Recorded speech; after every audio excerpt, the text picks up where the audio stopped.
Hi guys, welcome back to Gut Reaction. I'm here with a couple guests, including a guest speaker who is going to be in charge of the podcast today.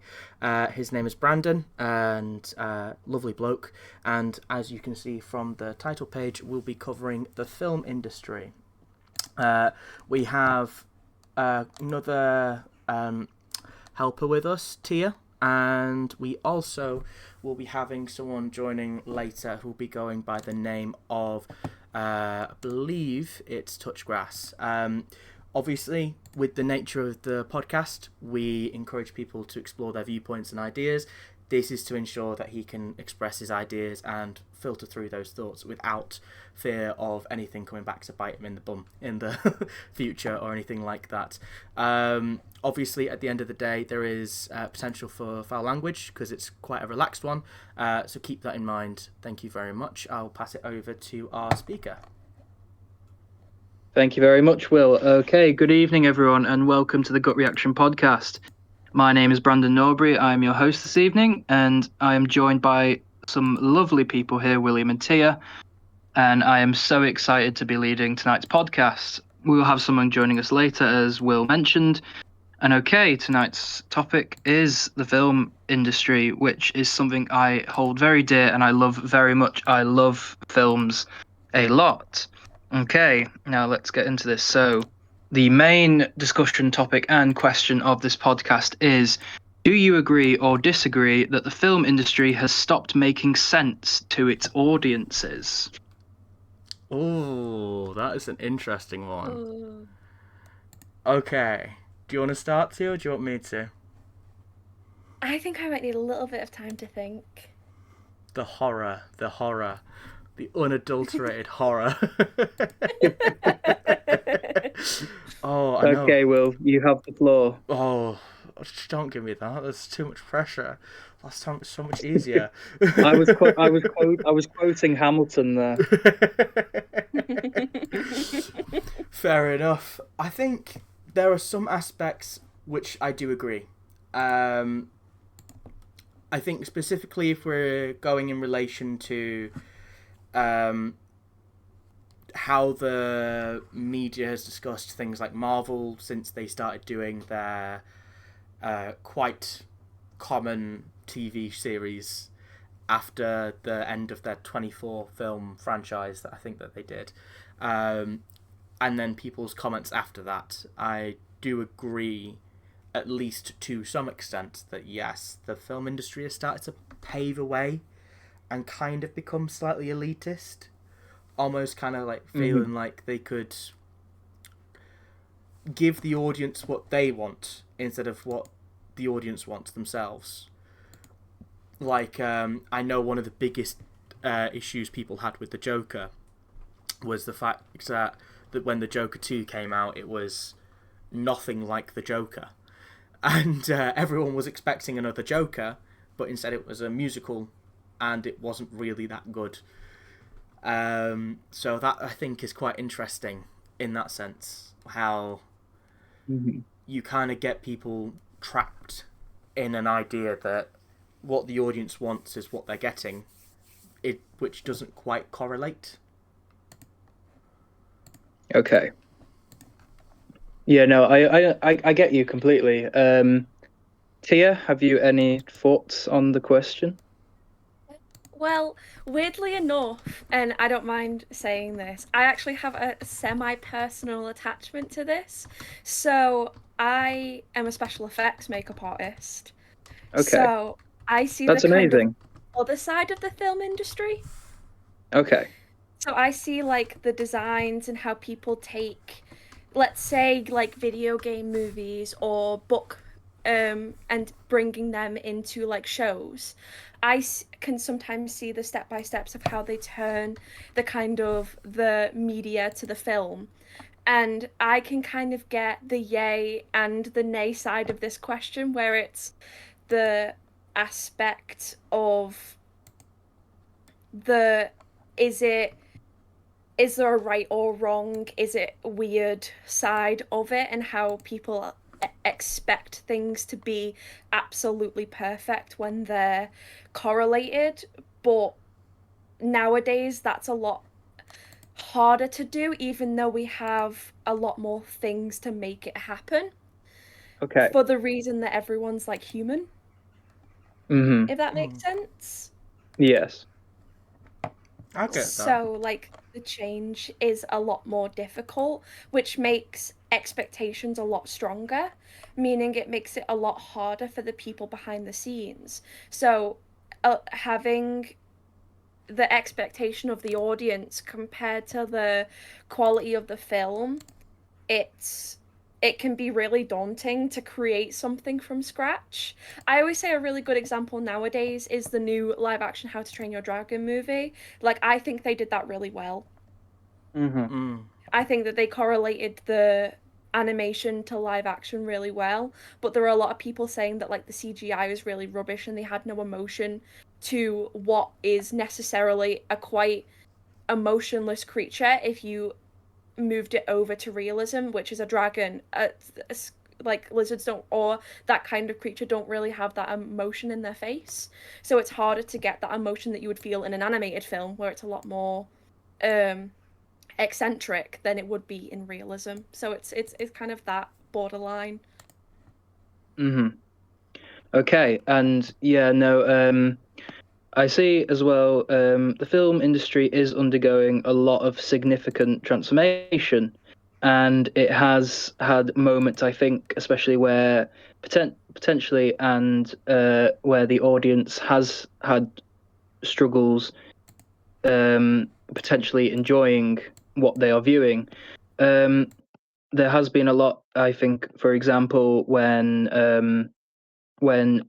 Oppenheimer and Barbie were coming out, there was a lot of social media presence with the trends of Barbenheimer and stuff like that. Do you think that social media plays a big part in how maybe an audience would feel towards a project within the film industry?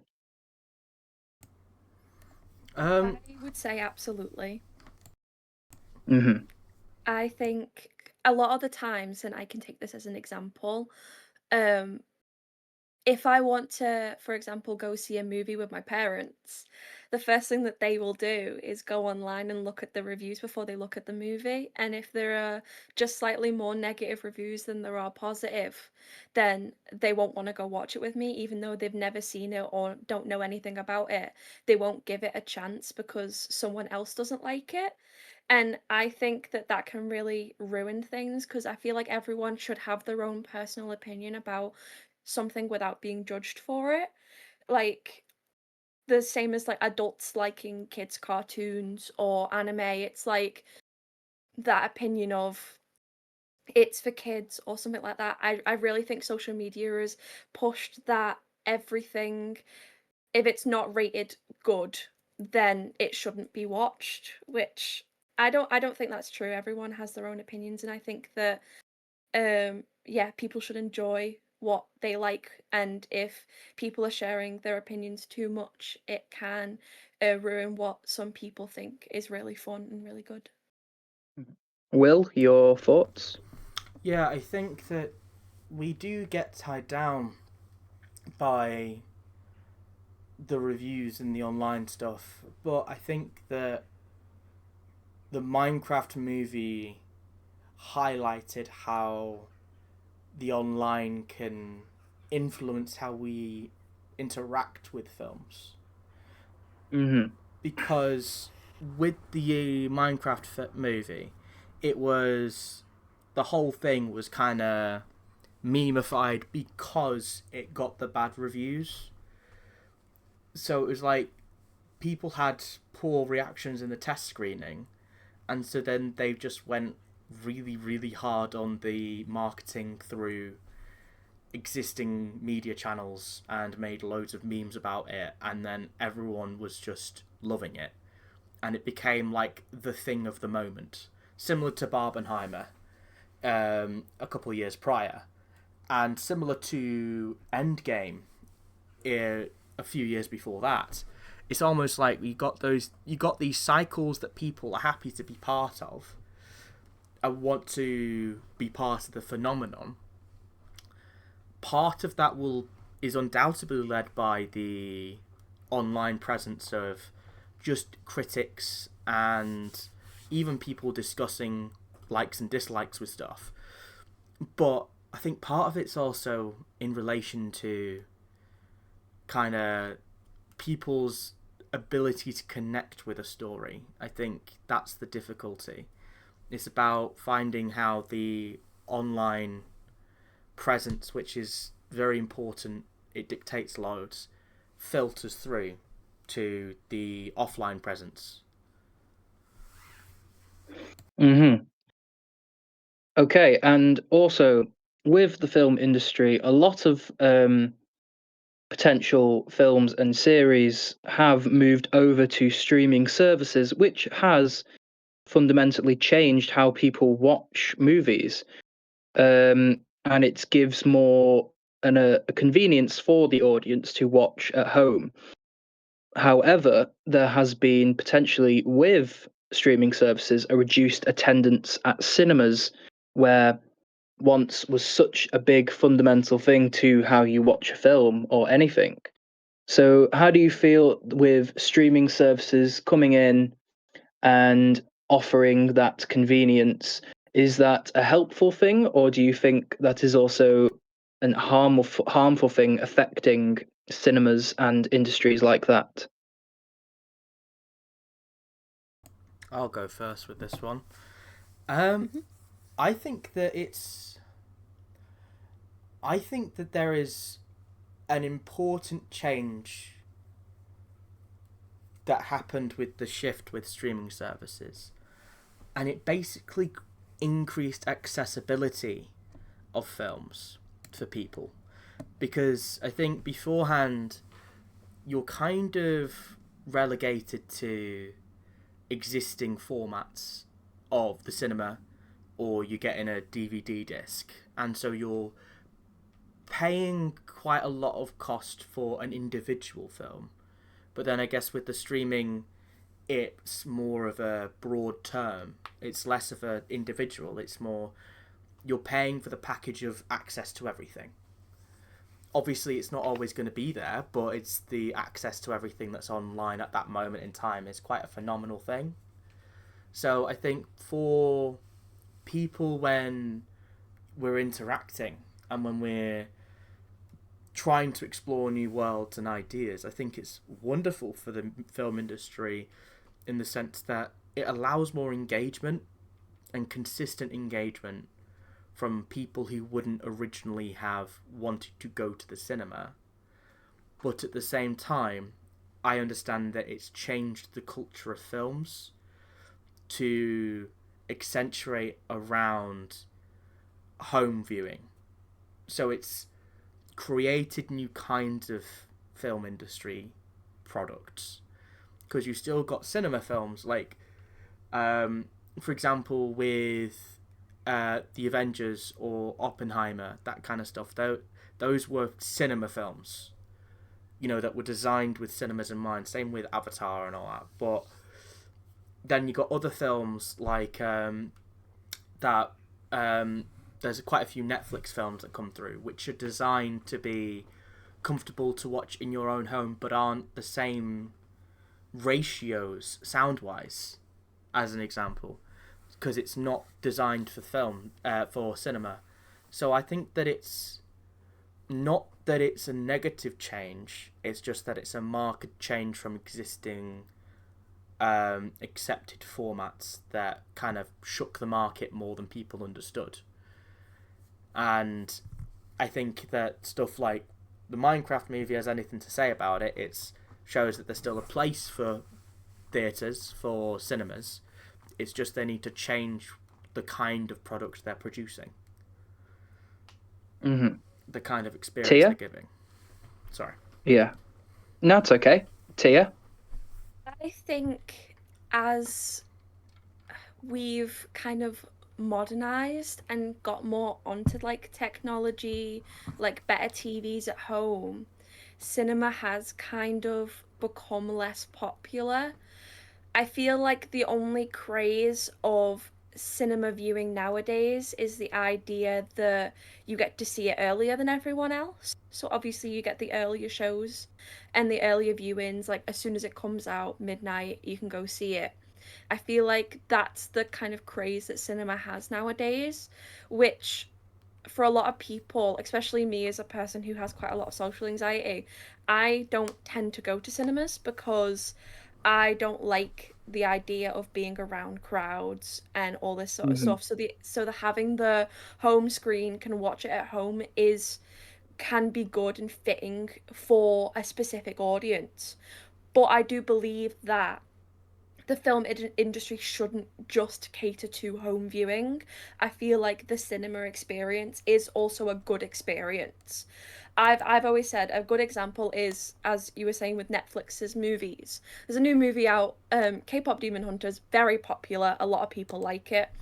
The very first thing that I've seen all over the internet is I wish that this had released in cinemas because it was a very good, high quality movie that they took time making, whereas it was just on home TV, so people just kind of found it, saw it was trending, and went, "We'll try this."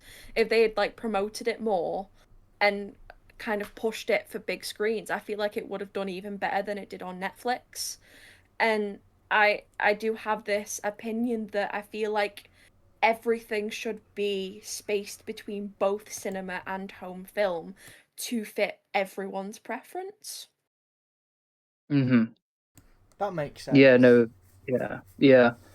Because, yeah, no, as of recent, studios are also adjusting their release strategies, sometimes prioritizing streaming releases over traditional theatrical runs. So I completely see where you're coming from. Um, Also of late, I believe as well, a demand for originality.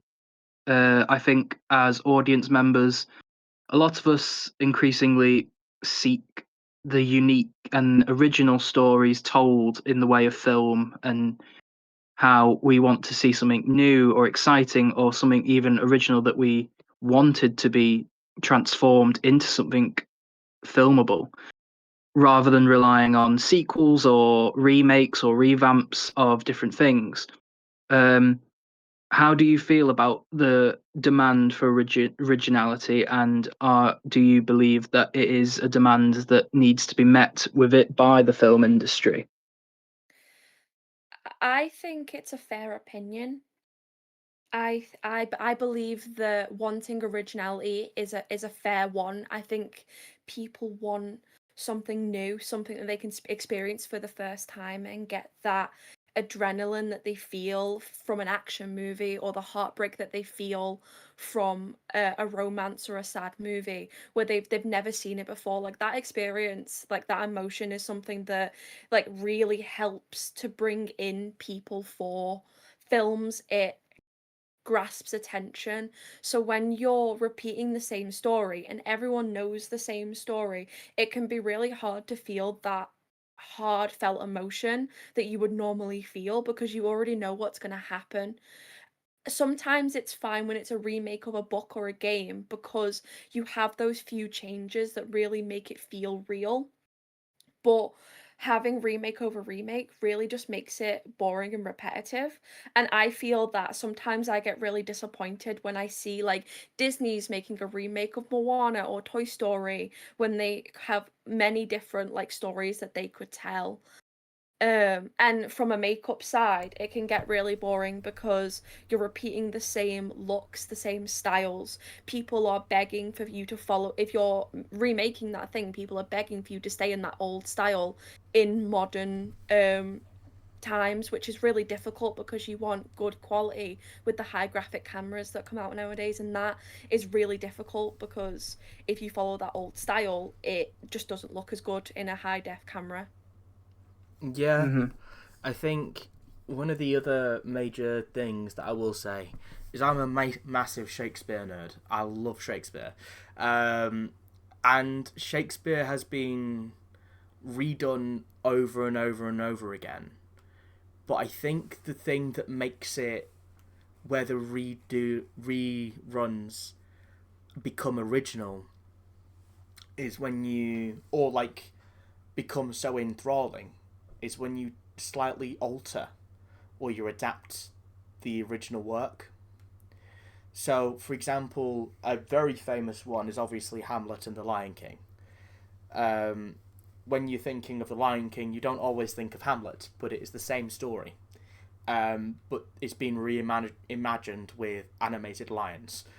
Really interesting decision to do, but what it meant was that it's far enough away from the original source text that you can differentiate the two as individual pieces of thought.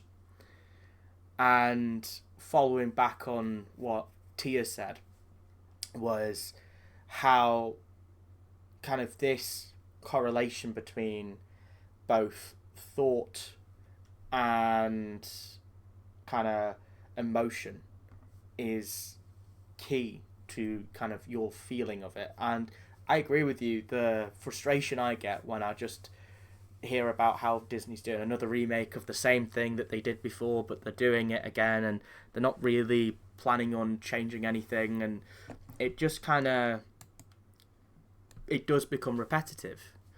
So yeah, there needs to be new, at least variations of how you approach a story. If not necessarily meaning that you've got a new story altogether, just having a new variation would just be massive. Because that small variation where you're adapting to a small aspect of it just makes it, then it feels like it's new. Then it is something where it's kind of an adaptation to something. But I think sometimes there is times where a remake works as well. So, for example, or at least following on from an original story works well. Because Game of Thrones to House of the Dragon, that kind of worked because they decided to deviate. It's the same world, people already knew it, those who read the books and stuff, but at the same time it allows a different telling of the same kind of thing. I think you need that reframing sometimes, as was pointed out by Tia. Yes. And sticking with remakes, in news a while back, the company Amazon bought the rights to the Bond franchise for $9 billion, and they are continuing with Bond. Everyone thought that the Bond franchise ended with No Time to Die, but they have recently been rumours that they have been casting a new Bond, and they've shortlisted it to 3 actors, and with remakes as well, or potentially franchises alone. There's a lot of Star Wars stuff coming out on TV with TV shows like the recent one, Andor. And how do you feel with franchises continuing, even though like it is a big fan thing, but it might not necessarily be what a fan want in their opinion or whatever kind of thing? I think that there needs to be the license for a show to die, or a film to die, or a character to die. If we're specifically talking about Bond, to my memory, I might be wrong here, to my memory, he hasn't died until Daniel Craig's one died. And that, to me, it's a pretty conclusive character death. You can have other things in that world.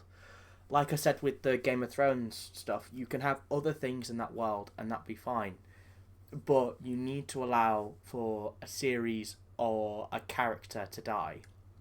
When we're relating to Star Wars, for example, I think one of the issues is because it's a popular series with quite a few people on the planet, quite a lot of people actually, because it's a popular film series in of itself, the adding to existing premises protects Amazon, or no, it's Disney, protects Disney from feeling like they've got to go find a new customer base. They don't need to go find new fans because they feel like they've already got them. But at the same time, it reduces impact of existing content. like, I remember there was loads of backlash. I think it was Rogue One. Was it Rogue One or was it the Rise of Skywalker?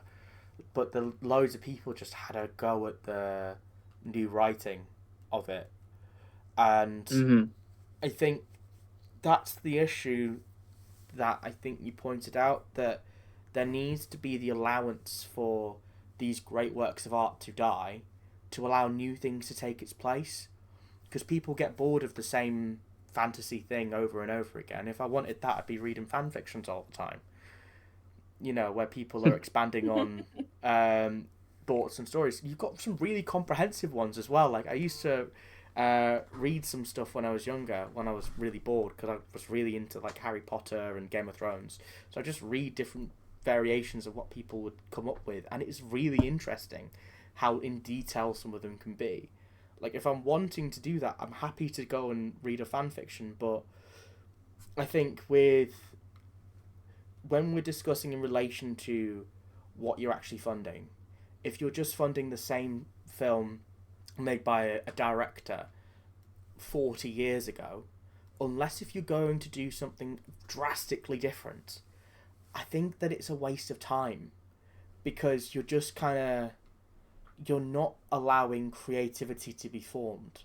You're just cementing existing creative tropes.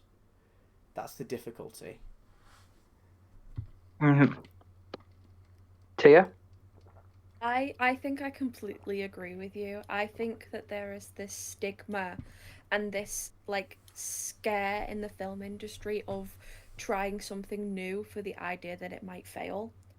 So there is this repetitive outburst of these old medias that they know will be liked in some form just because of what it used to be. And I, as a person who hasn't watched either, I've never watched a Bond movie, I've never watched a Star Wars movie. I honestly couldn't argue either of those points, but I could say the idea of something being pulled along. So I watched a lot of Harry Potter, so I can say Harry Potter in that retrospect. But the idea of pulling along a story to the point where even the original actors are like, maybe we should end this. It gets to that point where you're like, yeah, this is going on for too long. Like this character's been through enough. Like they're obviously gonna survive. Like I know this here and here again. Like main character's gonna do this thing, it's gonna save the world, and they're gonna have what would be a semi-permanent happy ending, and it doesn't really feel. Even though that's pretty much every movie, you know what I mean? A lot of movies nowadays, that's what it is. It's what it has been. It doesn't feel original because you've seen it by the same person over and over and over again, so you're expecting it. Yeah, I think Hmm. if we're discussing Harry Potter, I think if we discuss the decision to make the TV series, that in of itself, I think it was too early even to contemplate doing a TV series, because the films were too recent. Sorry if we was in the middle of continuing your point. No, that was pretty much the point I was gonna make. That was what I was leading on to. It's like that Yeah. exact point of what's the point of it's they're remaking the exact same thing. They're going through the books again. That's all that they're doing. And it's like I just don't think I will be anywhere near as interested. It's one, not the same as what I watched growing up. It's going to be different, and it's retelling the same story, and you know the reason why they're doing it is because most people do not like the author of the books, so they're trying to fix that problem by pushing out more of the content to ignore the person who wrote the books, when in fact everyone is trying to ignore the person who wrote the books. I think for me the biggest thing that I've just took notice of is because I've read the descriptions of Snape in the books, and I know how Harry Uh-huh. acts around Snape in the film.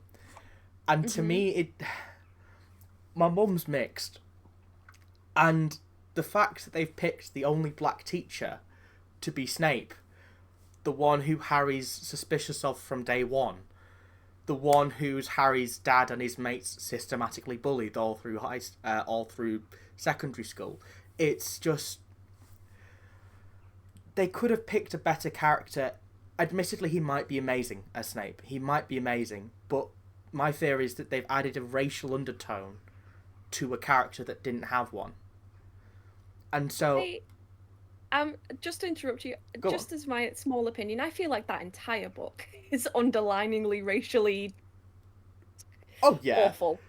yeah, there are massive racial undertones, yes, but it's more like the racial undertones within the book for me relate more to Irish traveller, rest of British kind of racism, or like anti-Irish, anti-Scottish, or less skin-based racism. Yeah. I mean, like Diane Abbott said it literally last year, I think, and she basically outlined how racism can be experienced differently. You can still be racist, but it's different when it's to do with skin tone. And that to me is the main precipice of my point with that. It's that it adds a skin tone racial element that isn't in any of the existing media so far, which to me is worrying, because it just kind of adds fuel to the fire, basically, because the films already have done phenomenally well, and if you wanted to be smart with it, you don't actually need to continue making it. The story's been told. That's kind of the top and bottom of it for me. Sorry if I went on a little ramble. No, it's absolutely fine. This is what the podcast is for people to voice their opinions. I think as well, moving forward with, I'd say, another thing within the film industry, production delays and uncertainties. So there has been, well, since 2020 when the pandemic hit, there has been a lot of writer strikes, different strikes that have caused delays, and also the pandemic as well caused a lot of delays with film releases, series releases, everything like that. Production delays as well. Of recent, the most talked about production delay was with the Batman series, the one directed by Matt Reeves. Now, the Batman, the first one, was released in 2022 and did very well, and people were excited about where it was going to go.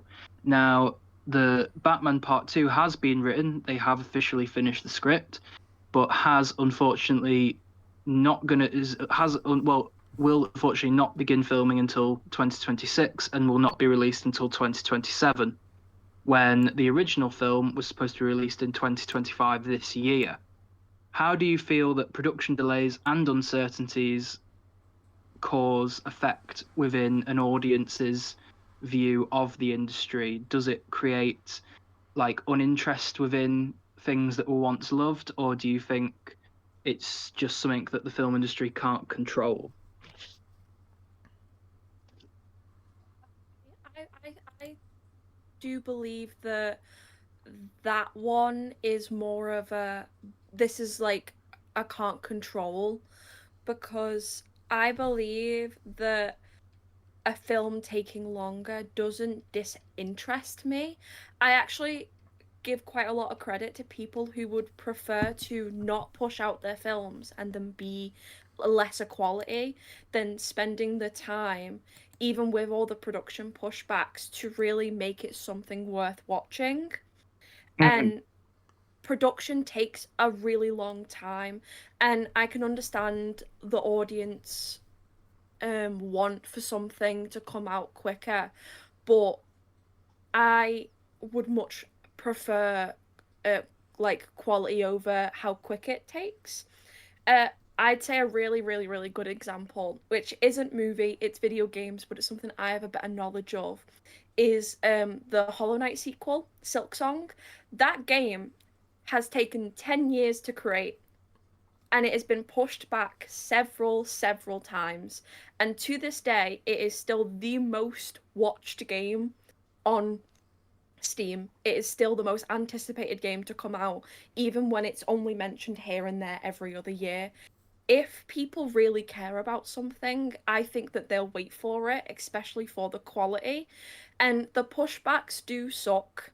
But I would rather the workers relax and take that time and not feel stressed and ruin their mental healths to release something that will probably get bashed on because it is not a better quality than if they had waited. Yeah, I think the big relation for me is to Avatar. I think with Avatar there was a massive push from like everyone to get it out as soon as. Like everyone wanted Avatar 2 to be out. But Avatar 1 took like 10 years, and it was a phenomenal film. It revolutionized how we saw film. We all wanted 3D. It was a massive 3D craze as a result. And then Avatar 2 come out, and it was just a visual masterpiece. And I think delays, as long as it's backed up with actual proper quality, people don't mind as much. It gets infuriating if you're waiting for a long time and you feel like the time in your life that the film was effective has changed. So sometimes you relate a film to a part of your life and you've just moved on. But I think sometimes having that additional time gives that ability to complete the work, but it needs to be done to a good enough quality to justify the wait. Because sometimes you get something come through and it just doesn't seem like the wait was justified. You feel like you've built more expectation in the wait than you'd have got if you'd have just got it years before. An example for that is GTA 6, which has finally got a release date in next year, but at the same time, it's been so long that people have such unrealistic expectations from it that they've had to make such a massive game that is probably not going to run on most devices. So it's kind of because they've had so long to do it, it's kind of become an unrealistic expectation. That's my comment. Oh, looks like Touch Grass is joining. Okie dokie. Well, he's not joined yet, but he's going to join in a sec. Anyways, sorry about that. No, it's okay. Okay, let's have a look. Okay, so obviously as well, there have been, obviously with the film Avatar had a big budget and used a lot of its budget with the special effects and how the quality of the film would be. It was an amazing film for its time with the special effects and everything, but with economic pressure, obviously, there is problems with managing costs, improving, profitability and funds to create like an amazing film. And do you feel like, as of recent, with certain things, do you believe that potentially economic pressures have caused the film industry to look like it's underfunded, or do you believe that potentially the film industry is being underfunded sometimes with the economic pressures that are facing different countries? Just so I've clarified that, so are you referring to do I think that the film industry itself is underfunded, or if it's the prices of things in those countries is just so astronomical that it means that it's impossible for people to achieve it with large funds? Yes, pretty much, yeah. Okay, thanks for clarifying. Yeah, sorry about that. I was rambling on a bit there. It's all good. It's all good. It just wanted to clarify that I got right what I heard. Does someone else want to answer first, or? If you have something, go ahead. Oh, thank you very much. Also, Touch Grass is also on as well. Just saw he's on the call as well. Okay. Hello, nice to be here. Hello, Touchgrass. Nice to meet you. All right. Anyways, so basically, I think it depends on how we quantify this monetary spending. So, for example, in the US, you got a lot of massive budgets. A lot of them are done through the Canada Film stuff, and it's just vast quantities of money. Like, we hear about it sometimes, and it's just eye-watering levels of funds. But at the same time, if I'm looking at some other, I mean, I've seen some of the indie films made by students just across the world, and sometimes it's phenomenal production quality with very little budgets. Just they've been creative with what they've done. I mean, like, if we look at the Star Wars 3, the first Star Wars film, that was made with very small budgets as well. So I think that sometimes with films, what we've got isn't necessarily a budget problem, but an efficiency of budgets, like a creativity in how you spend your budget problem. I think that's kind of the more intrinsic issue. It's not necessarily related to the amount of money they're getting, but it's related to how efficient the money they're getting is being used.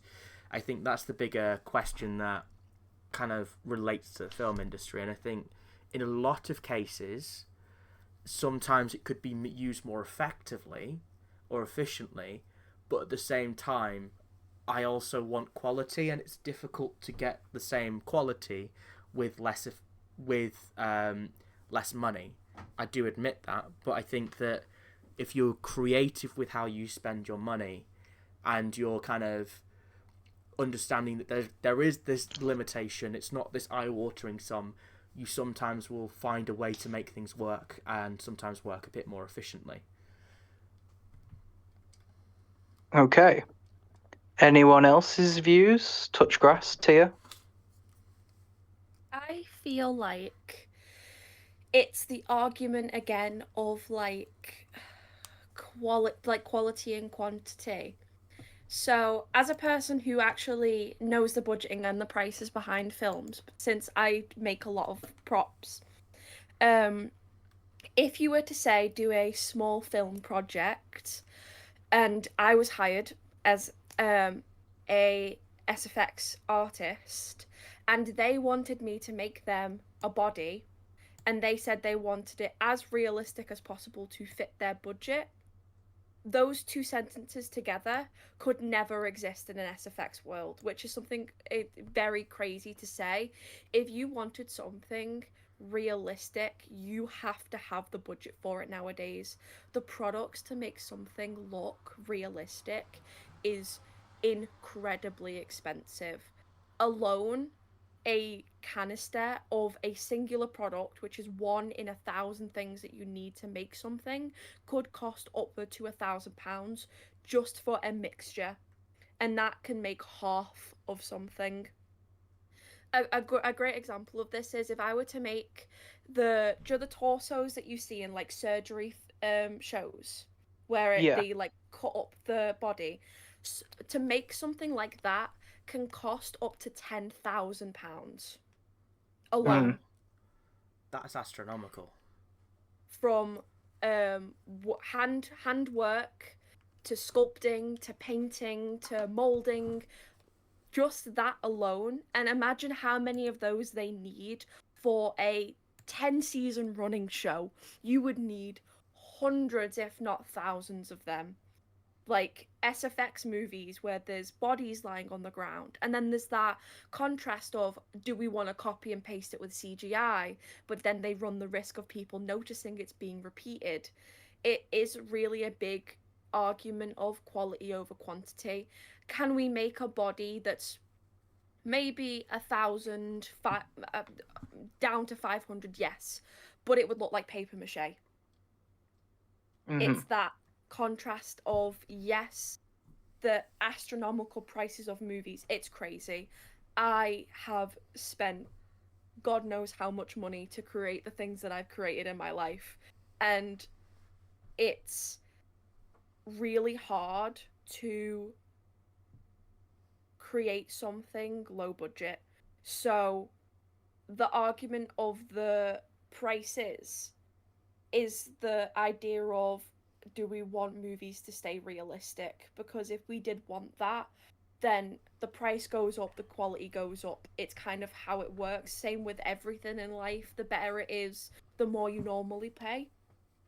So it's why short movies, though have quite good effects, cost less, because they do drop in specific things in quality. They choose what they deem as the most important, which is getting the movie out, having people see it.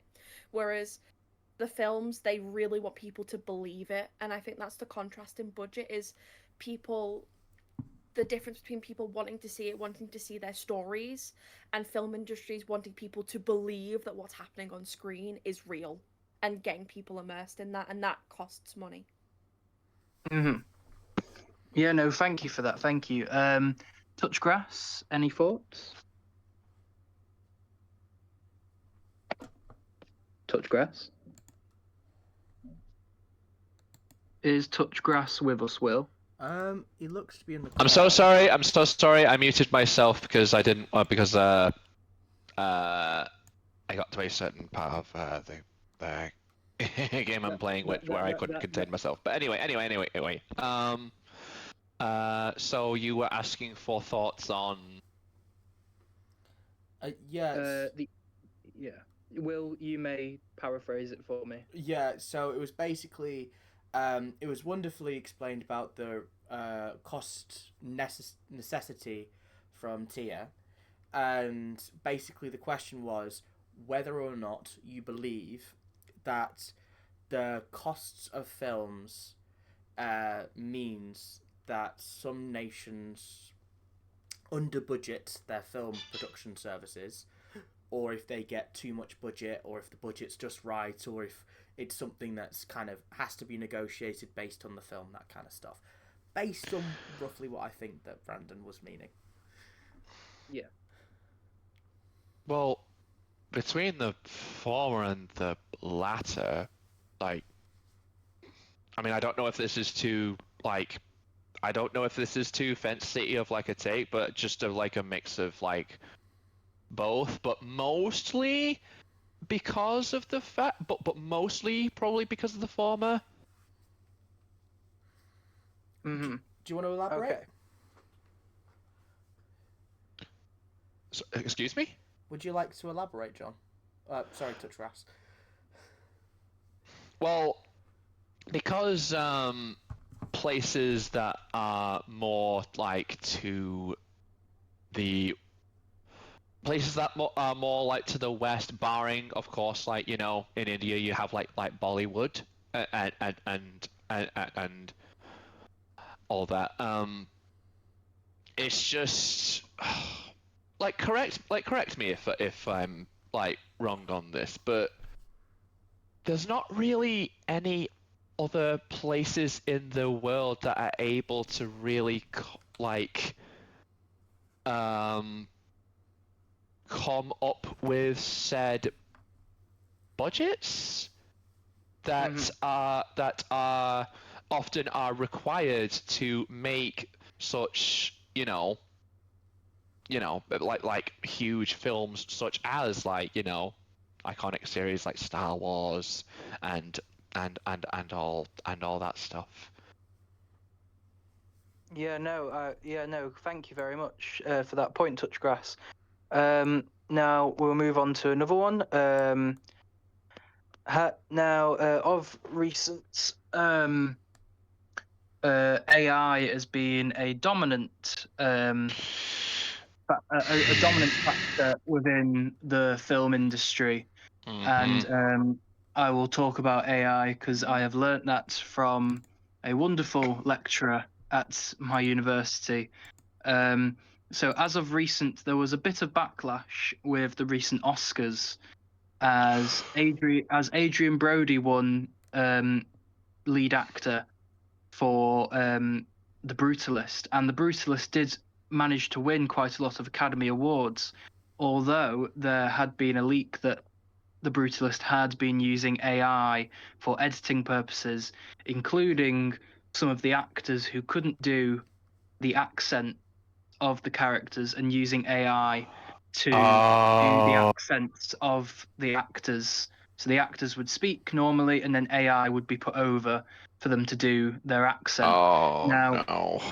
how do people feel about the presence of AI within the film industry, and do you imagine that AI will be more predominant within the industry? Who would like to start that off? Is it okay if I start off? Absolutely, Touchgrass. Okay. I absolutely believe that it does not belong in such a space like that. Well, sorry, no, I should elaborate. There are things that you can use it for that are more more to do with like the technical side. And when I say technical side, I mean like, let's say with okay, I found the perfect way to describe it.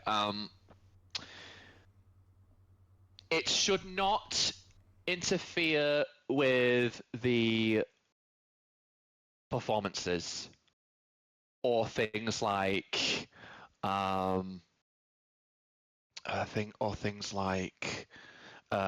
script writing or things along those lines. So the example that you provided, that should absolutely not be happening. It is very cheap. It is a very cheap way to try and like replicate like authenticity, if you will, because they want to have the accents but without actually doing the work. And unfortunately, though, it is something that is absolutely going to become more predominant in the future. Mm-hmm. Tia, Will, any thoughts?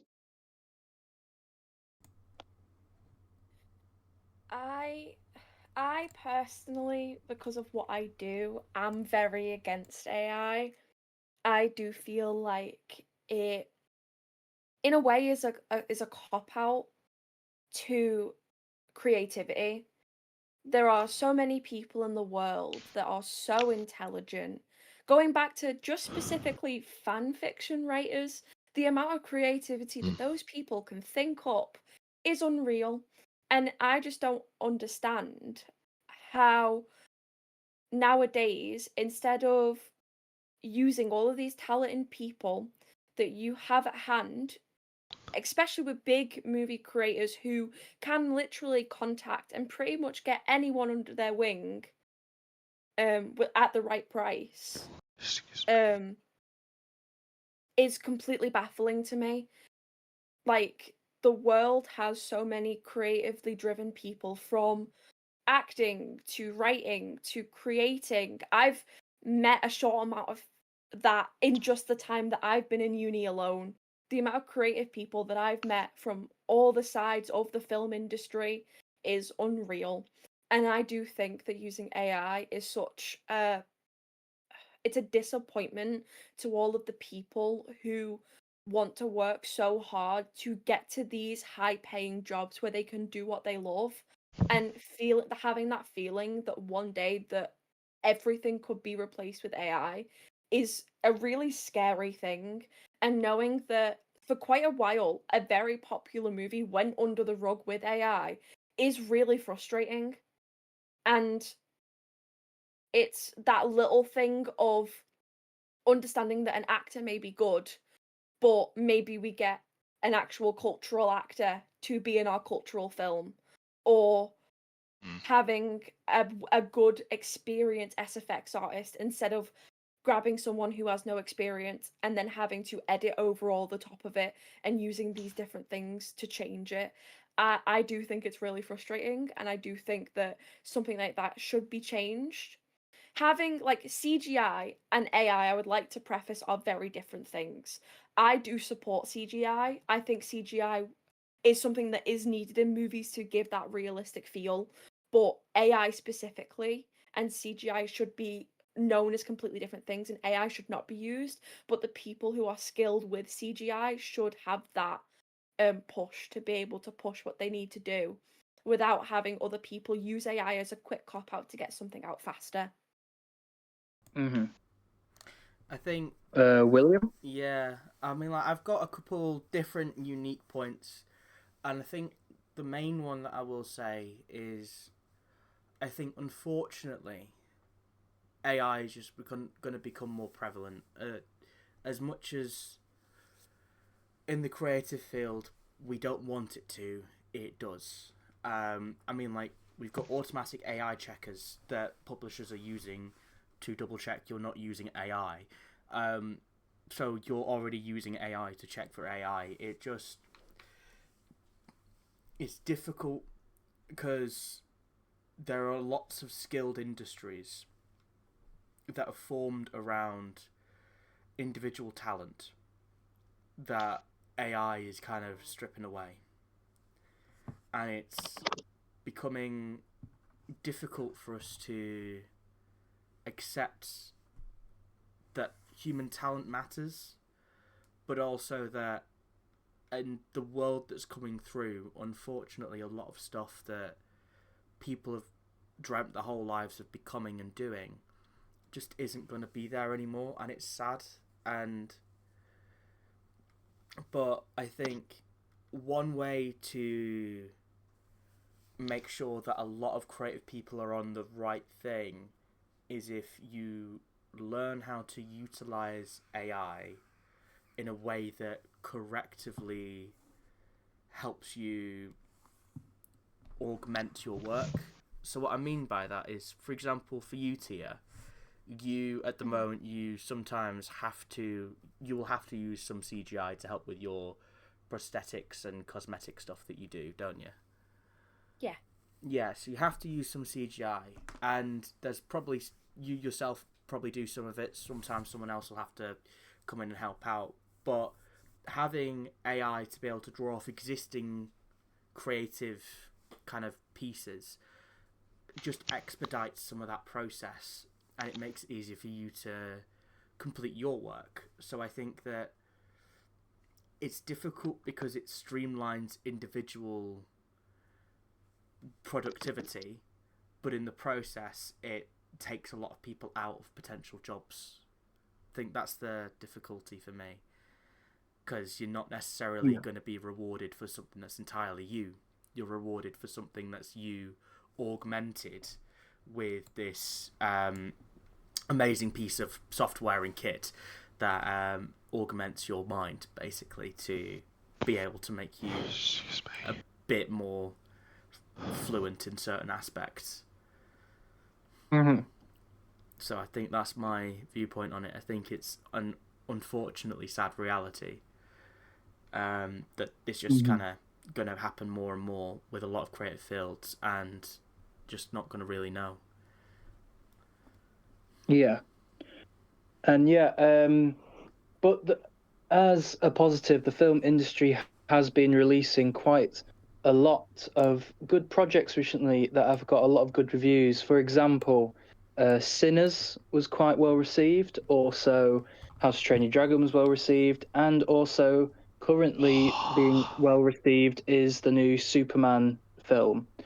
Do you believe that currently the film industry is on a good route to appealing to more audiences, and do you feel like it's doing a good job with satisfying its audiences in the current climate of film?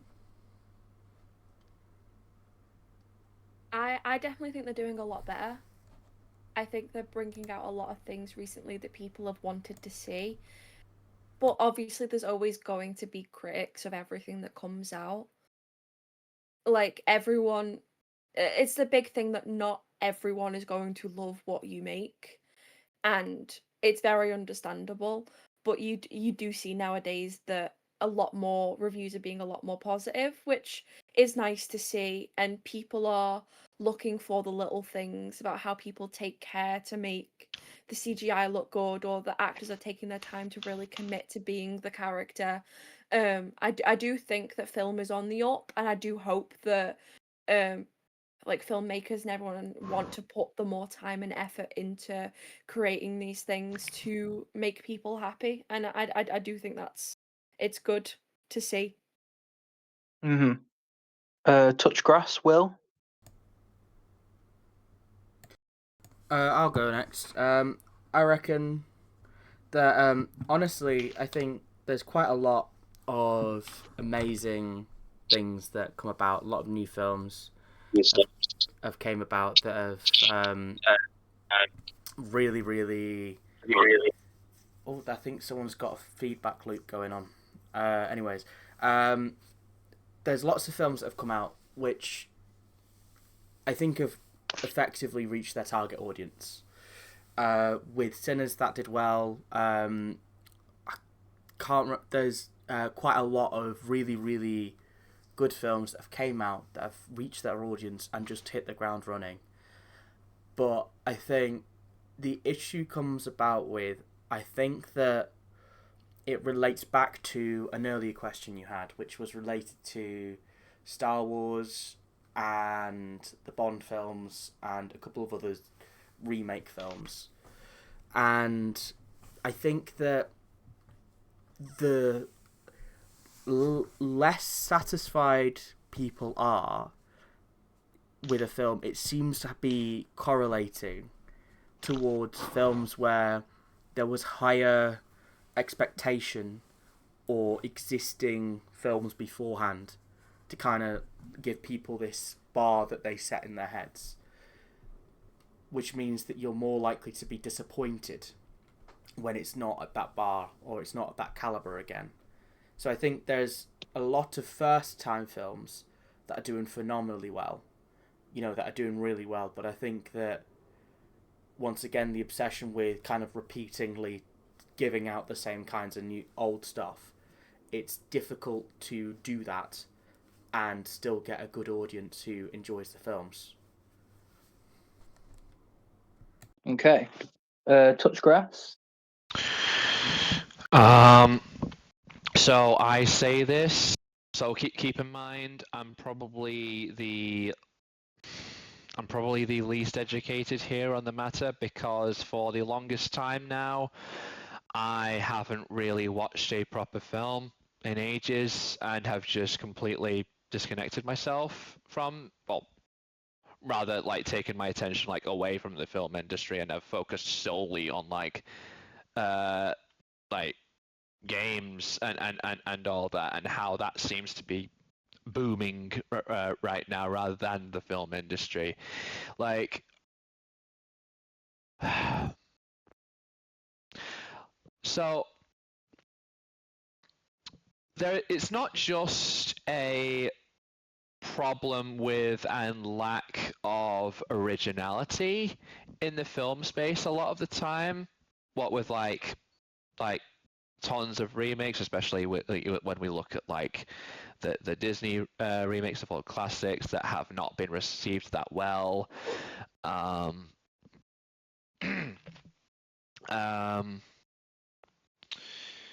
Like other things being oh yeah, and of course like sequels that get made that, even if they are met with a huge like overblown like reaction at times for like reasons that aren't usually the best, they are regardless like still films that miss the mark that a lot of the previous films in them franchises made.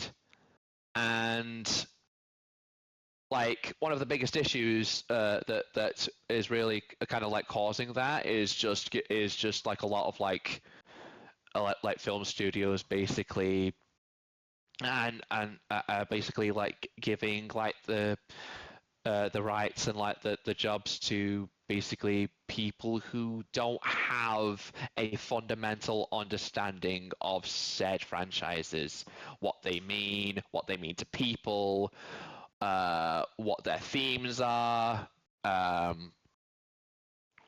well, and what's even though people don't like to bring this up a lot of the time, what their politics are, and it's just it's that issue of like wanting to pass the torch, but passing it to the wrong person, basically. Okay. Yeah, no, thank you for that.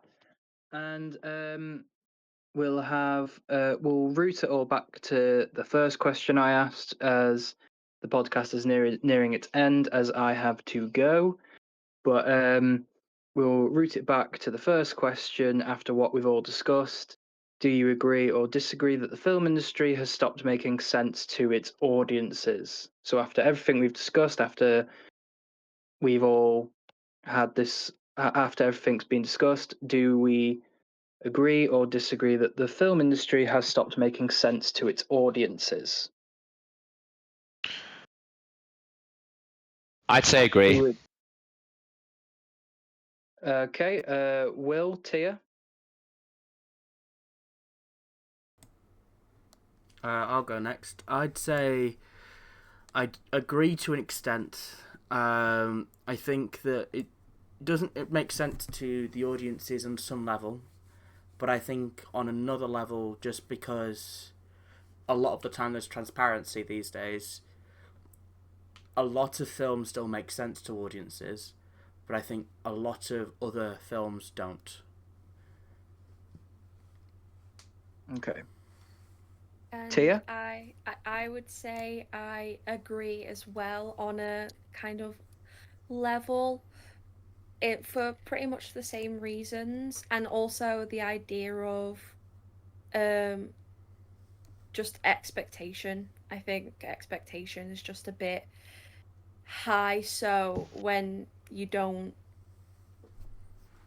fully understand something, it can come off a bit weird or a bit not right. Mm-hmm. Okay, well, that will be the end of today's episode. I've been your host, Brandon Norbury. I want to thank Touchgrass, Will, and Tia for joining me within this topic and sharing their opinions and spending their time with me. And thank you all, and tune in for the next episode. And thank you very much. This has been The Gut Reaction. Thank you. Goodbye. Thank you. Bye-bye.